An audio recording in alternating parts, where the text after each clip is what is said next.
दुष्टता का परिणाम। खींवासर के एक धनी व्यापारी के घर में रसोई में एक चिड़िया ने घोंसला बना रखा था। किसी दिन एक लालची बाज उधर से आ निकला। वहां रसोई में मछली को देखकर उसके मुंह में पानी आ गया। तब उसके मन में विचार आया कि मुझे इस रसोई घर में घुसना चाहिए, लेकिन कैसे? ये सोचकर वो परेशान था। तभी उसकी नज़र वो चिड़िया के घोंसले पर पड़ी।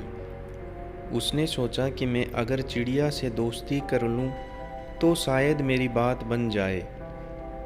चिड़िया जब दाना चुगने के लिए बाहर निकलती तो बाज उसके साथ साथ निकलता है।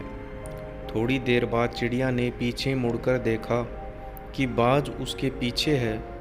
इस पर चिड़िया ने बाज से कहा, भाई तुम मेरे पीछे क्यों हो? इस पर बाज ने चिड़िया से कहा कि तुम मुझे अच्छे लगते हो, इसलिए मैं तुमसे दोस्ती करना चाहता हूँ। इस पर बाज से चिड़िया ने कहा कि हम कैसे दोस्त बन सकते हैं?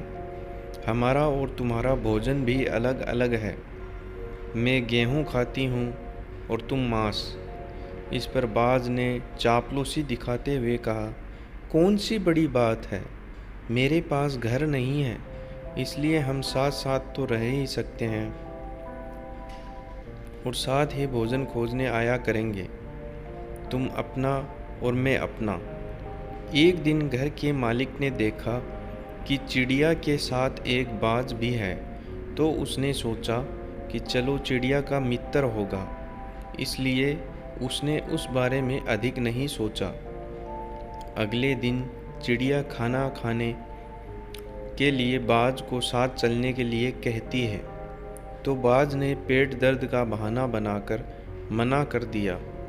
इस पर चिड़िया अकेली ही चली गई, क्योंकि बाज ने घर के मालिक को यह कहते हुए सुना था नौकर को कि आज कुछ मेहमान आ रहे हैं, इसलिए तुम मछली बना लेना। उधर बाज नौकर के रसोई से बाहर निकलने का इंतज़ार ही कर रहा था कि उसके जाते ही बाज थाली पर झपटा और मछली उठाकर आराम से खाने लगा।